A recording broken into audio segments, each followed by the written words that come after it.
오늘 말씀은 시편 73편입니다. 구약성경 70편, 73편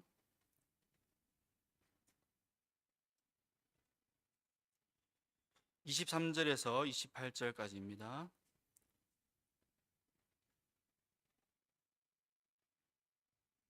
시편 73편 23절에서 28절까지입니다.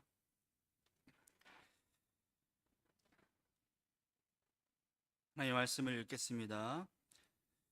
내가 항상 주와 함께하니 주께서 내 오른손을 붙드셨나이다. 주의 교훈으로 나를 인도하시고 후에는 영광으로 나를 영접하시리니 하늘에서는 주 외에 누가 내게 있으리요 땅에서는 주밖에 내가 사모할 이 없나이다. 내 육체와 마음은 쇠약하나 하나님은 내 마음의 반석이시요 영원한 분기시시라.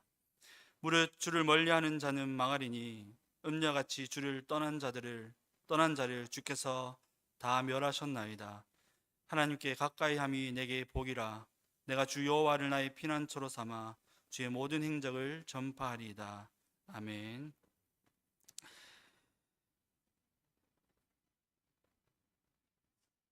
오늘 시편 73편 말씀을 통해서 함께 말씀을 나누고 기도하고자 합니다.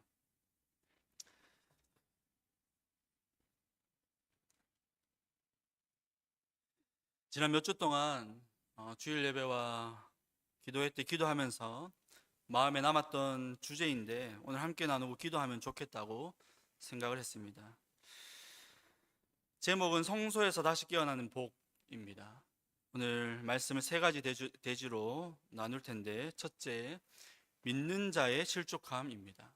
믿는 자의 실족함. 둘째로, 성소에서의 씨름입니다. 그리고 세 번째로, 복의 재정의입니다. 오늘 시편 73편 1절부터 함께 살펴보면서 읽으면서 말씀 나누도록 하겠습니다. 먼저 첫 번째, 믿는 자의 실족함입니다. 이스라엘 백성들이 하나님을 따라 나왔지만 그 결과는 언제나 형통하지 못했다 하는 사실을 주일 말씀을 통해서 살펴보았습니다. 생존의 위기를 만나면서 불평을 쏟아내기도 했죠. 그냥 궁시렁대는 것이 아니었습니다. 하나님을 향한 불만이었고 또 불신이었고 반역이었습니다. 어쩌면 하나님에 대한 기대가 크면 클수록 이런 불만은 더 거칠었을 것입니다. 오늘 본문의 아삽도, 오늘 이 시편을 쓴 아삽도 그런 모습을 우리에게 보여줍니다. 시편 73편은 아삽의 시입니다. 아삽은 성전에서 예배를 섬기던 레위 사람이었습니다.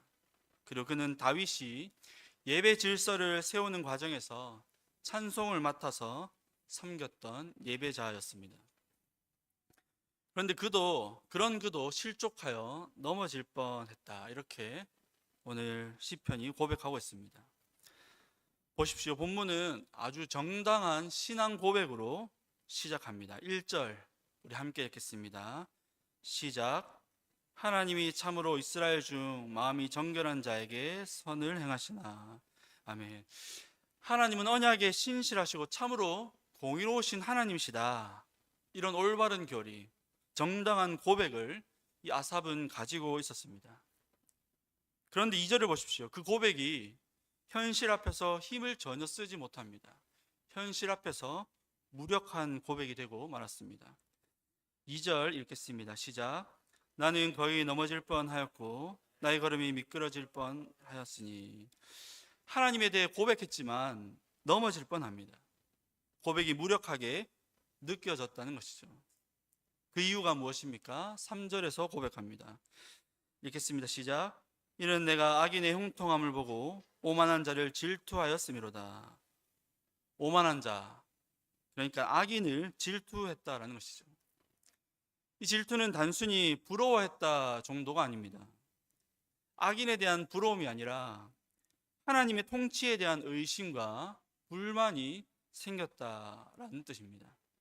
1절부터 3절을 연달아 읽어보면 이 구조가 선명하게 보일 것입니다. 우리 1절부터 3절까지 연달아서 다시 한번 읽어보겠습니다. 시작. 하나님이 참으로 이스라엘 중 마음이 정결한 자에게 선을 행하시나 나는 거의 넘어질 뻔하였고 나의 걸음이 미끄러질 뻔하였으니 이는 내가 악인의 형통함을 보고 오만한 자를 질투하였음이로다. 아멘. 정당한 고백이 있고요. 그러나 그 고백이 무력하게 느껴지는 세상의 부조리함이 있습니다. 고백이 있고 그러나 그 고백이 무력하게 느껴지는 세상의 부조리함. 그 사이에서 아삽의 괴로움과 고뇌가 있는 것이죠. 오늘 본문은 이 괴로움을 어떻게 극복하는가 하는 것이 핵심 교훈이라고 할 수 있겠습니다. 이 고백을 또는 이 고뇌를, 이 괴로움을 어떻게 극복해 가는지 그것을 계속 붙잡고 본문을 살펴보면 좋겠습니다. 4절부터 보시면 악인의 번영이 아주 촘촘하게 묘사되고 있습니다. 4절을 보십시오. 4절 읽겠습니다. 그들은 죽을 때에도 고통이 없고 그 힘이 강건하며. 악인은 죽을 때도 고통이 없습니다. 악인들이 잘 사는 것도 괴로운데 그들은 죽을 때조차 평안한 것이죠. 5절은 사람들이 당하는 보편적인 고난과 재난도 없다고 말합니다. 5절 읽겠습니다. 시작. 사람들이 당하는 고난이 그들에게는 없고 사람들이 당하는 재앙도 그들에게는 없나니. 인생은 어느 누구나 보편적으로 당하는 고통과 고난이 있습니다. 그러나 그런 보편적인 고난과 고통조차도 악인에게서 아삽은 발견할 수 없는 것이죠. 6절 보십시오. 6절은 그들의 교만과 강포로 그들은 치장을 합니다. 6절도 읽겠습니다. 시작. 그러므로 교만이 그들의 목걸이요 강포가 그들의 옷이며. 악인의 번영은 그들을 더 오만하게 만들었습니다. 그리고 그 오만함을 그들의 멋으로 치장하게 만들었습니다. 7절은 제가 읽겠습니다. 살찜으로 그들의 눈이 솟아나며 그들의 소득은 마음의 소원보다 많으며. 그들은 잘 먹고 잘 삽니다. 먹고 살기에 충분한데 기대하지 않은 소득까지도 차고 넘쳐납니다. 8절 9절 보십시오. 그들은 악하게 말하며 입으로 하늘을 대적합니다. 그들은 능욕하며 악하게 말하며 높은 데서 거만하게 말하며 그들의 입은 하늘에 두고 그들의 혀는 땅에 두루 다니도다. 악인의 번영은 그들의 욕망과 입을 더 크게 만들었습니다. 단순히 불평등의 문제가 아닌 것이죠. 악인의 번영이 죄를 더 확산시키는 문제를 낳게 된 것입니다. 그런데 10절부터 12절을 보십시오. 더 무서운 장면이 나옵니다. 그들의 번영은, 악인들의 번영은 교회 안에 있는 사람들까지 흔들어 버렸습니다. 10절부터 12절 읽겠습니다. 시작. 백성이 이리로 돌아와서 잔에 가득한 물을 다 마시며 말하기를 하나님이 어찌하랴 지존자에게 지식이 있으랴 하는도다. 볼지어다 이들은 악인들이라도 항상 평안하고 재물은 더욱 불어나도다. 아멘. 10절에 그의 백성들을 두고 여러 해석을 할 수 있겠지만 저는 문맥상으로 하나님의 백성들 가운데 마음이 기울고 시험에 흔들려서 악인의 번영함에 시험에 흔들려서 넘어진 사람들이라고 저는 보는 것이 좋을 거라고 말씀드리고 싶습니다. 그들이 하나님의 백성들에게 돌아와서 그들이 그 악인의 번영함을 보고 백성들에게 돌아와서 세상의 잔을 마십니다. 그러면서 11절 이렇게 말합니다. 하나님은 모르신다. 하나님이 계실지 모르겠으나 우리에게 상관하지 않으신다. 무신론자처럼 그들이 변해버렸습니다. 여러분, 아삽이 지금 1절에서 고백한 그 하나님에 대한 고백, 그 고백에 대한 의문을 품습니다. 과연 하나님은 언약이 신실하신가? 정결한 자에게 선을 행하시는 분이신가? 그런데 아삽이 그렇게 의문을 품는 근거가 무엇입니까? 세상의 형편 때문이었죠. 세상에서 일어나는 일을 보고 하나님을 평가하고 이해하고 있습니다.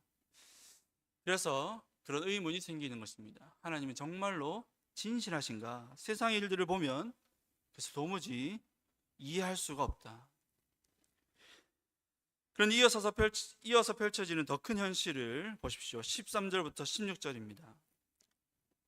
13절부터 16절 우리 함께 읽겠습니다. 내가 내 마음을 깨끗하게 하며 내 손을 씻어 무죄하다 한 것이 실로 헛되도다. 나는 종일 재난을 당하며 아침마다 징벌을 받았도다. 내가 만일 스스로 이르기를 내가 그들처럼 말하려 하였더라면 나는 주의 아들들의 세대에 대하여 악행을 행하였으리이다. 내가 어쩌면 이를 알까 하여 생각한즉 그것이 내게 심한 고통이 되었더니. 아멘. 아삽에게는 종일 재난이 찾아옵니다. 한 번의 극심한 고난이 아닙니다. 날마다 찾아오는 고난입니다. 그러니까 해결되지 않는 고난 속에 살아갑니다. 남들은 희망차게 하루를 시작할 그 아침마다 아삽에게는 징벌 같은 고통이 찾아옵니다. 악인과 너무나도 대조되죠. 악인의 형통함에도 분통 터지는데 자신에게는 오히려 고통이 찾아옵니다. 자기는 중간치도 못하는 것이죠. 여러분, 이 지점이 우리를 실족하게 합니다. 우리가 실족하는 이유는 세상이 나빠서만이 아니죠. 하나님을 믿는 내가 왜 이런 일을 겪어야 하느냐, 그런 질문이 들 때, 그리고 그런 질문이 우리 마음 깊이 파고들 때 우리는 실족하게 되는 것입니다. 하나님이 정말 선하시다면, 하나님이 정말 공평하시다면 왜 이런 일이 나에게 일어나는가? 그리고 저 사람에게는 왜 일어나지 않는가? 여러분, 우리에게도 아삽처럼 정당한 교리가 있습니다. 좋은 교회에서 신앙생활을 하고 있습니다. 교회를 섬기기 위해서 우리는 포기한 것도 있습니다. 진실하고 진심으로 하나님과 교회를 섬기고 있습니다. 그런데 그런 우리에게도 자녀 문제, 재정 문제, 정서적 문제, 여러 가지 현실의 결핍이 찾아오곤 합니다. 어쩌면 늘 달고 사는 문제일지도 모르겠습니다. 또 계속 그 문제들을 달고 살아야 할 것입니다. 그런데 그 결핍이 우리 뼛속까지 아프고 서글플 때가 있습니다. 언제입니까? 신실하지 못한 자들 앞에 설 때입니다. 그들은 풍요로워 보이고 그들 앞에 있는 나의 결핍은 초라하게 보일 때, 그때만큼은 너무나도 서럽지요. 단지 서러울 뿐만 아니라 하나님께로 그 원망이 돌아가곤 합니다. 여러분, 누가 아삽의 불만과 괴로움을 쉽게 비웃을 수 있을까요? 그의 불만은 어쩌면 매우 논리적이고 매우 정당해 보입니다. 우리가 가지는 불만과 괴로움도 매우 정당하지 않습니까? 우리의 생존을 위해 필요한 것들, 하나님을 위해 필요한 것들, 또 우리가 하나님 앞에서 하나님을 위해 수고했던 그런 우리 인생 가운데 마땅한 것들이 주어지지 않을 때, 그때 우리의 불만과 괴로움은 참으로 정당하게 보입니다. 우리가 가지고 있는 불만들을 돌아보십시오. 그 어느 하나 명분 없는 또 부당한 불만이 있는지 여러분 돌아보십시오. 우리가 무슨 그렇게 큰 욕심을 냅니까? 생존을 위해서, 우리의 정신이 좀 더 건강하게 그렇게 살기 위해서, 자녀를 더 잘 양육하기 위해서, 또 하나님을 섬기기 위해서 그렇게 안간 힘을 쓰며 살아가는 우리에게 이 정도의 분량도 주어지지 않는 것인가? 우리의 불만들은 그런 것들이죠. 어쩌면 이런 불만, 이런 문제들이 우리에게 끊이지 않을 것입니다. 그럼에도 많은 사람들이 이런 불만과 괴로움을 그냥 덮어놓고 시간이 흐르면서 해결되기를 기다리는 것 같습니다. 물론 때로는 덮어두고 시간을 보내면서 겪어야 할 문제이기도 합니다. 그러나 덮어두고 버티는 것만이 신앙은 아닐 것입니다. 우리도 아삽처럼 이 문제의 해답을 얻어야 할 것입니다. 아삽은 실족할 뻔했지만 완전히 넘어지지는 않았습니다. 오히려 그는 마지막에 찬송을 회복합니다. 그럼 이 문제를 어떻게 회복할까요? 두 번째 대지입니다. 성소에서의 씨름. 17절 함께 읽겠습니다. 시작. 하나님의 성소에 들어갈 때에야 그들의 종말을 내가 깨달았나이다. 아멘. 그는 하나님의 성소에 들어갑니다. 여러분, 성소는 하나님이 계신 자리죠. 하나님 앞으로 갔다는 말입니다. 말씀의 빛이 비추는 자리, 내 판단의 중심이 하나님께로 옮겨지는 자리로 나아갔습니다. 오늘날로 말하면 하나님의 말씀이 선포되는 예배의 자리라고 할 수 있을 것입니다. 여러분, 아삽은 우연히 성소에 들어갔다가 어쩌다가 덮어놓았던 문제를 깨닫게 된 것이 아닙니다. 그는 마음에 품었던 이 부조리와 답답함을 끌어안고 이 문제를 씨름하는 마음으로 하나님께 나아갔습니다. 17절 앞절 16절 보면 그것이 더 분명해집니다. 내가 어쩌면 이를 알까 하여 생각한즉 그것이 내게 심한 고통이 되었더니. 아삽은 이 부당함을 곱씹었습니다. 자신이 가지고 있던 모든 신학적인 지식을 총동원하고 모든 논리를 동원하고 하나님을 이해하려, 또 이 부조림을 이해하려고 곱씹었습니다. 그런데 그는 해결되지 않았습니다. 오히려 곱씹을수록 고통이 더 깊어졌습니다. 그래서 그는 이 문제를 안고 성소에 들어간 것이죠. 여러분, 여기서 우리는 성소의 의미를 다시 생각해 보게 됩니다. 여러분, 성소는 우리의 현실을 피해서 마음을 달래는 것이 아닙니다. 성소는 현실을 덮어두고 잠시 망각하게 하는 그런 곳도 아닙니다. 성소는 하나님 앞에 우리의 현실을 펼쳐놓고 그 현실을 하나님의 말씀 아래서 다시 읽어내는 자리입니다. 우리의 현실을 반드시 가져가서 하나님 앞에 펼쳐내고 그것을 하나님의 말씀으로 다시 읽어내는 자리가 성소라는 것이죠. 오늘날 많은 사람들이 신앙을 이렇게 이해하려고 합니다. 교회에서는 신앙생활하고 세상에서는 세상 논리대로 생각하고 살아가려 하죠. 그러면서 결국 하나님에 대한 고백이 교회당 안에서만 유효한 것으로 만들어버립니다. 하나님에 대한 고백과 현실의 이 괴리를 극복하지 못하니 그냥 분리시켜 놓고 이중적으로 살아가는 것이죠. 그러나 참된 신자는 이런 현실과 진리의 괴리를 그냥 두고 넘어갈 수 없습니다. 왜냐하면 신자는 하나님의 통치를 매우 현실적인 것으로 믿기 때문이죠. 하나님께서 모든 삶의 질서를 붙잡고 있다는 사실을 교리적으로만 알고 있는 것이 아니라 매우 실제적이고 현실적인 것으로 믿는 것이 신자입니다. 그래서 신자는 그 간격이 해결되지 않으면 신자의 세계는 멈춰서 있는 것처럼 괴롭습니다. 하나님이 진실하시다면 삶에서도 반드시, 그리고 이 삶에 일어나는 법칙 속에서도 반드시 그 하나님의 진실이 드러나야 살 수 있는 것이 신자라는 것입니다. 아삽이 씨름하는 것은 단지 자신의 욕심으로 투정하려는 씨름이 아닙니다. 그는 구도자로서의 씨름을 하고 있는 것입니다. 하나님은 선하시다. 하나님은 공의로우시다. 하나님은 신실하시다. 이 모든 명제가 진실이라면 지금 이 현실을 어떻게 이해해야 되는가? 내가 붙잡고 있는 내 논리와 내 경험은 어디서 왜곡된 것인가? 아삽은 그것을 하나님 앞에서 풀어내려 했던 것입니다.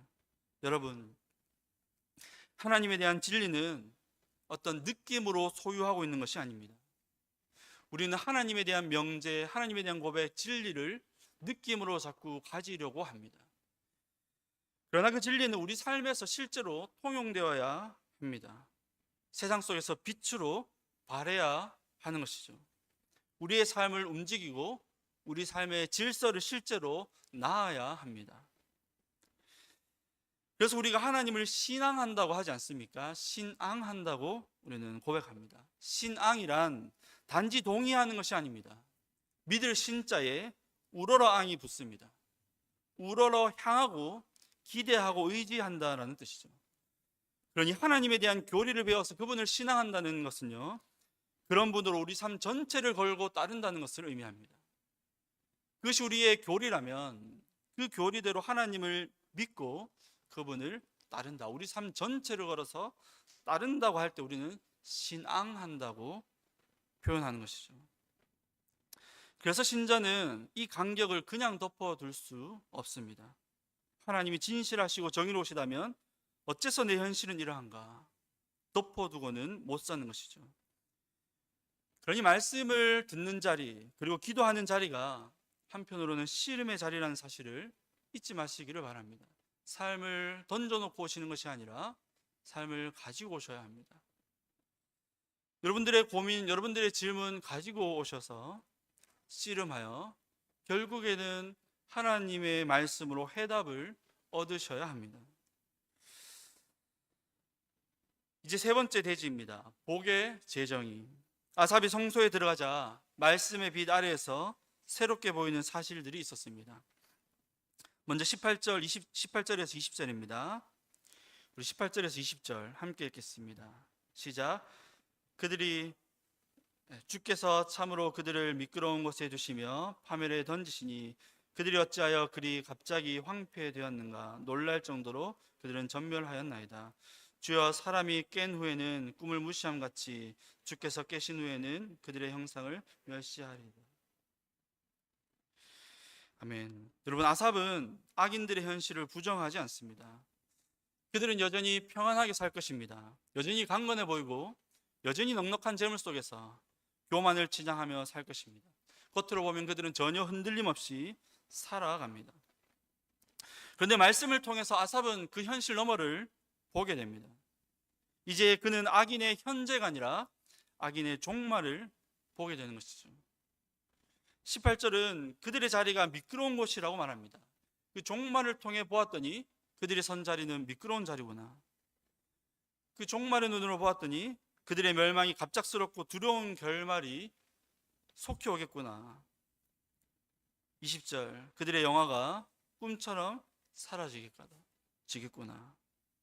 아삽이 성소에서 본 것은 새로운 정보가 아니었습니다. 같은 현실이지만 그것을 해석하는 기준이 바뀐 것입니다. 바뀐 현실은 아무것도 없습니다. 기준이 바뀌었습니다. 세상 앞에서 해석하고 판단하던 또는 해석하던 것들이 이제는 하느님 앞에서 해석하면서 그 모든 것들을 달리 해석하게 된 것이죠. 그러면서 그 부럽던 자들이 이제 비참한 자들로 보이기 시작했습니다. 그리고 곧바로 21절에서 22절을 보십시오. 내 마음이 산란하며 내 양심이 찔렸나이다. 내가 이같이 우매무지함으로 주 앞에 짐승이오나. 아삽의 회복은 악인의 멸망을 보고 속이 시원해진 것이 아니었습니다.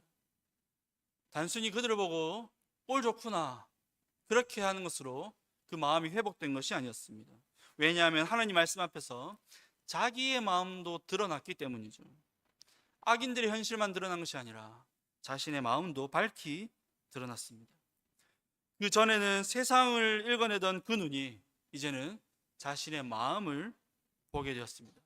자기 마음 안에 있던 거칠었던 것들, 하나님을 향하여 쏟았던 그 짐승 같았던 판단들, 그것을 보게 된 것입니다.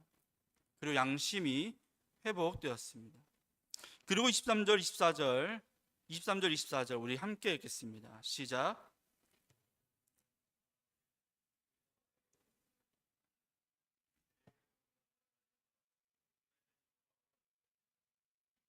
아멘. 여러분, 전에는 세상 앞에서 하나님을 판단했습니다. 그러나 이제 하나님 앞에서 세상을 판단합니다. 많은 사람들이 사건을 통해 하나님을 고백하려고 합니다. 우리에게 일어난 일이 선하기 때문에 그 결과를 가지고 하나님을 선하다고 고백하려고 합니다. 그러나 우리는 선하신 하나님을 믿기 때문에 그 선하신 하나님을 믿는 믿음으로 그가 하시는 모든 일을 선하다고 고백하는 믿는 자들입니다. 우리는 하나님을 판단하고 규정하는 자리에 있지 않습니다. 선이 무엇인지, 공의가 무엇인지 그것을 규정하고 판단하는 분은 오직 여호와 하나님뿐이시죠. 아삽에게 이런 인식의 전환이 생겨난 것입니다. 그것이 성소에서 일어난 일이죠. 그리고 그는 더 깊은 사실을 보게 됩니다. 내가 하나님을 붙든 것이 아니라 하나님이 내 오른손을 붙드셨다라는 사실이죠. 그래서 그는 끝까지 나를 이끄실 것이고 결국에는 영광으로 영접하실 것이다. 이것이 악인과 대비되는 신자의 결국이었습니다. 이제 그가 고백하는 25절 26절입니다. 함께 읽겠습니다. 시작. 하늘에서는 주 외에 누가 내게 있으리요 땅에서는 주밖에 내가 사모할이 없나이다. 내 육체와 마음은 쇠약하나 하나님은 내 마음의 반석이시요 영원한 분기시라. 여러분, 이 고백은 감정의 보조가 아닙니다. 가치를 재정립하는 것이죠. 하나님이 주시는 것들이 아니라 하나님 자신이 영원한 분기시다 이렇게 고백합니다. 그리고 그 결론으로 27절 28절입니다. 무릇 주를 멀리하는 자는 망하리니 하나님께 가까이 함이 내게 복이라. 내가 주 여호와를 나의 피난처로 삼아 모든 주의 행적을 전파하리이다. 모든 교훈의 결론입니다. 하나님께 가까이 함이 내게 복이라. 복의 정의가 하나님 중심으로 완전히 뒤바뀌어 버렸습니다. 우리는 날마다 세상의 복 앞에 하나님을 끌고 가려고 합니다. 그리고 하나님을 수단으로 삼아 그 복을 취하려고 하죠. 그러나 성소에서 들리는 하나님의 말씀은 우리를 하나님 앞으로 끌고 갑니다. 그리고 하나님이 참된 복이시며 그 하나님을 얻은 우리가 가장 부유한 자라는 사실을 깨닫게 하십니다. 이것이 신자가 성소에서 씨름해서 얻어야 할 해답이라는 것입니다. 여러분, 우리가 하나님 앞에 서지 못하면 우리가 이 구절을, 이 말을 아무리 읽어도 우리는 하나님을 가까이 하면으로 해석하게 될 것입니다. 하나님을 가까이 하면 복을 받을 것이다. 우리가 하나님 앞에 진실로 서지 않으면 하나님은 우리에게 수단이 될 것입니다. 그러나 주께서 말씀의 빛을 우리에게 비춰주시고 성령으로 조명하여 주시면 우리는 하나님을 가까이 함이 우리의 최고의 복이라는 이 사실을 진실로 믿게 될 것입니다. 그리고 나머지는 그 복을 얻기 위한 장치에 불과한 것이라 고백하게 될 것입니다. 이제 말씀을 정리하겠습니다. 여러분, 아삽은 이 사실을 결코 모르지 않았습니다. 하나님이 복이라는 사실, 하나님이 참으로 진실하시고 정당하신 분이라는 사실을 모르지 않았습니다. 1절에서 밝혔듯이 그는 하나님에 대한 올바른 고백을 가진 예배자였습니다. 그런데 현실에서 마주하는 그 부조리와 고난이 여러분 그를 괴롭게 했습니다. 그리고 그 괴로움은 그를 마침내 성소로 이끌었습니다. 그리고 성소에서 씨름하게 했습니다. 여러분, 우리 삶에 왜 이렇게 많은 부조리와 고난이 있을까, 그런 생각이 들 때가 있을 것입니다. 그런데 어떤 면에서 그 모든 것들은 우리를 하나님의 성소로 부르시는 은혜의 장치요, 은혜의 섭리입니다. 그리고 그 성소가 어떤 자리인지를 잊지 마시기를 바랍니다. 성소는 우리의 복을 고집하는 자리가 아닙니다. 우리가 감동을 받는 자리도 아닙니다. 성소는 우리가 하나님께 결국에는 설복당하는 자리입니다. 하나님의 진리에 의해서 우리의 논리가 무너지고 우리의 마음의 질서가 다시 세워지는 자리입니다. 그렇게 성소에서 설복당할 때, 그때 비로소 우리는 하나님을 우리의 복으로 찬양하고 찬송하게 될 것입니다. 그러니 하나님에 대한 정당한 고백과 우리의 현실 사이에서 생기는 이 괴로움, 이 부조리함을 그냥 덮어두지 마시고 말씀의 빛 아래로 들고 들어가서 씨름하시기를 바랍니다.